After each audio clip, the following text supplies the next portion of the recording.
Okay, Okay, Mr. Mr. Reinfeldt. Reinfeldt. Great, thank you, Mr. Alfano. Welcome to the Board of Education meeting. Thank you, board members, for making it in person as well as virtually. I know we have some who are not able to be here because of the difficulties with traveling abroad, scheduling vacations, but we thank you for your efforts in attending whichever way you so choose. Just a few updates from the summer events that we have going on. We are finalizing most of the job postings that we have. Within the agenda this evening, we'll see a number of recent new hires that we are thrilled to have join the Cliffside Park team. We are down to, I believe, just 2 maternity positions within the district, which is a great sign considering we still have about 5 weeks left until the first day of school. A couple weeks ago, we did receive the preliminary NJSLA scores from students who took state testing last spring. So we're in the process of analyzing those scores and looking forward to sharing them with students and parents in the fall. We also have a few updates with our policies and guidelines. We are in the process of having a number of those policies updated after working with and speaking with Strauss Esme, the company that the Board of Education has been using for a number of years. We got back a fair report, but we do have a number of policies and guidelines that do need to be updated just a bit. 2 weeks ago, we received word from our CUSAC review that we are a highly effective district. We received an 80% rating in all 5 of the categories. So thank you to Mrs. Calabrese and the other members of the administration, teachers, support staff for making that highly effective rating come to fruition. There is one resolution I would like to point out, Mr. Alfano, if we could jump ahead to page 5.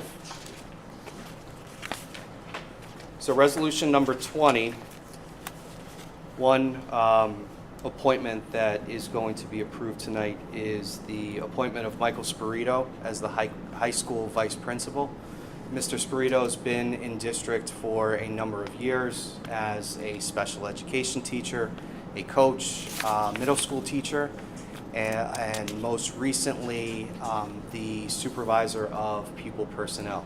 So we interviewed a few candidates, and Michael Spirito will be named as the high school vice principal, and we are looking forward to seeing him thrive in this new role. Okay? And that is all I have. Mr. Alfano? Thank you, Mr. Reinfeldt. I have a couple of resolutions I want to bring to the attention of the board and the public. Resolutions 69 and 70. May help with the pages. Pages 25 and 26. Lou, I'm sorry, with Yeah. the echoing of the HVAC unit, if you could talk a little louder. Of course, Mr. Capano. So resolutions 69 and 70, pages 25 and 26. Those are our 2 capital projects that are going on. Blackstone's doing our multi-purpose room at number 6 school, and K&D is engaging in the unit ventilator project at number 6 school. Both are progressing very well, so fingers crossed in regard to that. On page 29, which is resolution 73, we are investing in our food service business, bringing on 3 new steam tables for our elementary schools, which is not only going to help us in regard to bringing on new equipment, which will be more efficient and effective, but also giving us the ability to really drive some incremental sales and potentially cost savings both on the revenue side and the expense side. We expect them to be delivered in the next 2 to 3 weeks. Alex Rosenberg from Pontonian, our food service provider, is a great help in regard to getting that off the ground. So those are for the elementary schools? Not Yes, the high school? that is correct, Dr. Pantoliano. That's for schools 3, 4, and 5. Okay. Page 32, resolution 76. This is our June reports. Those are our fiscal year-end reports that will be going down to the county. Secretary report, a treasurer report, and our transfer report. And then on page 34, which is Resolution 78, we work with a consultant and a contractor who provides us consulting data and direction in regard to getting the best deals for kilowatts and therms for gas and electric. And they work with us to provide us incremental benefit. And this will be Smartest Energy that we will be engaging in September on a 36-month contract as a kilowatt electricity supplier. They do incremental analysis. They go out to bid on the open market for energy. And they do cost analysis, and directionally, they're incrementally Smartest Energy we're going to be engaging about 2 cents lower per kilowatt. When you think of 2 cents, you don't think it's a lot of money, but when you annualize that over a 12-month period, it could be anywhere from $25,000 to $40,000 in savings. They have a tracking mechanism in place to make sure that those savings are continuous over the 36-month period. It's fixed versus public services variable costs, and we are in they call it one fixed billing. So even though we've engaged Smartest Energy to be our kilowatt provider, we still bill through public service. So the bill still goes through public service. So we call it one bill. We have multiple suppliers for gas and electric, but the billing goes through PSE&G. And I just wanted to mention that pages 36 and 37, we'll be awarding to Mathesec the 5-school gym floor project. On page 36, Resolution 79. And on page 37, Resolution 80, we'll be awarding to Murray Paving concrete for the high school paving project. That's pretty much it, Mr. Reinfus, on my side. Okay. I have a question. Thank you. I have a question. Sure. On number 74. What is funding for optimal comprehensive universal screeners? What are universal screeners? What's the page? It's a grant, page Oh. 30. I'm just curious what the grant is for. Oh, the focus grant. Yeah. I can engage Mr. Albin. It's a brand-new grant that we got, about $7,600, and I can give an overview. I don't want to misspeak. It's actually a brand-new grant that we just got allocation for. Oh, I never saw it before. and Yeah, I'm it's curious. brand new. They call it Focus, Dr. Pantaleano, because of the funding, optimal, comprehensive, universal screeners. That's the acronym. I don't know what a universal screener Yeah, is. it's good. Does it have to do with the universal screeners that the pre-K have to use, so we have to? Is that- I think. I think, Mrs. So it's Calabrese, your through theory here? is correct. Yeah, Yes, I so- remember Angelo explaining So it. the Department of Education said that we need to select a universal screener for our pre-K. It's K through 2, actually. It's K through 2. So we were Mrs. considering- Calabrese, not to interrupt you, you are correct. Okay. I found some notes from Okay, Angelo. so You are we were correct. considering using Dibbles, but we're very lucky that Renaissance, the program, the Yeah. big company Right. that we've been working with, they have a universal screener that's kind of like built in, and we've been training all week with them. Mr. Savastano, myself, Ms. Vella, and Ms. Weiner, the Director of Guidance up at the high school.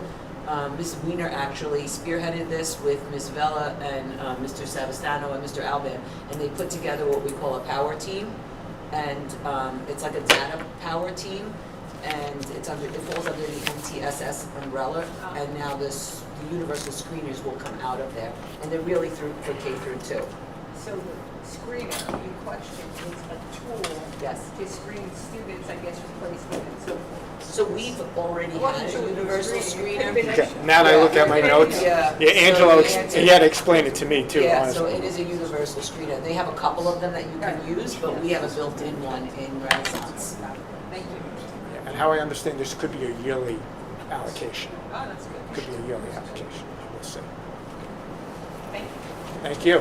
Good question. I learned something too. Thank you, Mrs. Calvin. Am I hearing? It's great. Oh, it's rain. Okay, I thought something was happening to the ceiling or something. We need the rain though. Not too much though on Oak Dean. Okay. keep it away from Oakdale. Yeah, oh, yes. You know that. Oh, yes. Yeah, we have our On challenges Oakdale, yes. on Oakdale. Not only the houses there, but our basement.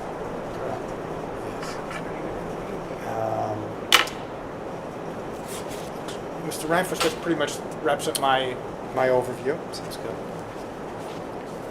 I want to check, any questions from Questions?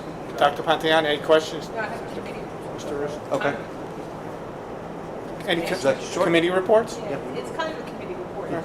This started with the renovation project for the high school lobby, and the board decided that we were going to recognize certain groups of students, especially ones that weren't recognized by the Cliffside Park Hall of Fame.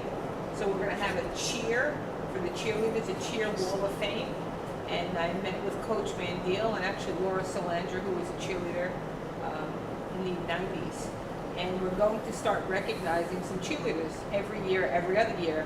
But in conjunction with that, we would like to, pending on proper approvals, we would like to run an alumni brunch before the homecoming game. So the homecoming game is September 20th. What we would like to do is invite, for a fee, any graduates of Cliffside Park High School, or probably anybody who attended here at all, young alumni to the alumni brunch on September 20th, and that would be the homecoming game. So our goal would be to have the brunch for the alumni and then have them stay and attend the homecoming game. And then at the homecoming game, we would recognize some of our former cheerleaders. And some of them will be recognized with a plaque on the wall in the new lobby, very similar to the Hall of Fame.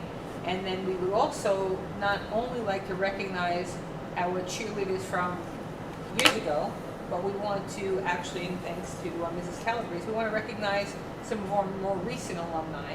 So the goal was to at least recognize at halftime the 2 cheerleading squads that have recently won the league. I believe it's the squad of 2020 and the squad of 2024. So these are all in preliminary discussions, but we didn't want to just do the cheerleaders from years ago. We wanted to make sure that we involve the young alumni and have them come back as well. Maybe not necessarily with a plaque, but at least a recognition at halftime, of the 2 squads that have recently won the league title. So Sure. we're in preliminary discussions. We have to meet with Pontoni. We're going to see if they can actually cook the brunch for us. But we will be selling tickets for the alumni brunch, and our hope is anybody who attended Cliffside Park High School, come to the homecoming game and come to the brunch beforehand, meet up with your, old friends from school, come back to town, enjoy. That's great. And then at halftime, we will support the cheerleaders, and I want to thank Coach Mandel, because he's been very supportive of the cheerleaders, and I do appreciate that. And I want to thank Laura Solander, who's actually coming out of cheer retirement to help spearhead this. So more information to come. That's great.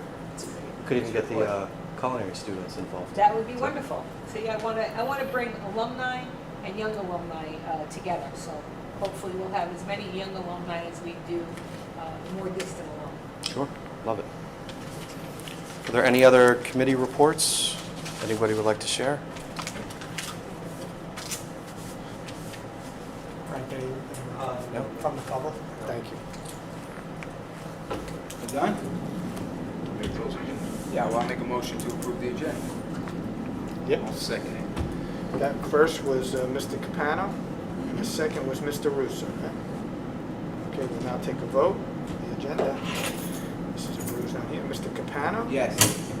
Mrs. Frater was not here. Mr. Garcia's not here. Mr. Nadru? Yes. Dr. Pantoliano? Yes. Mr. Raincourt?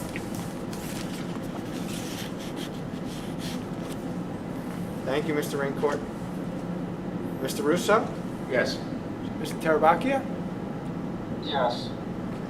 And Mr. Yanuzzi? Yes. Okay. Okay, Mr. Reinfeldt, so moved. Right. We're all good. Motion to adjourn? So moved. Okay, thank you, Mr. Capano. Thank you, everyone. Right, Enjoy, thank you. enjoy, Nice enjoy, day. enjoy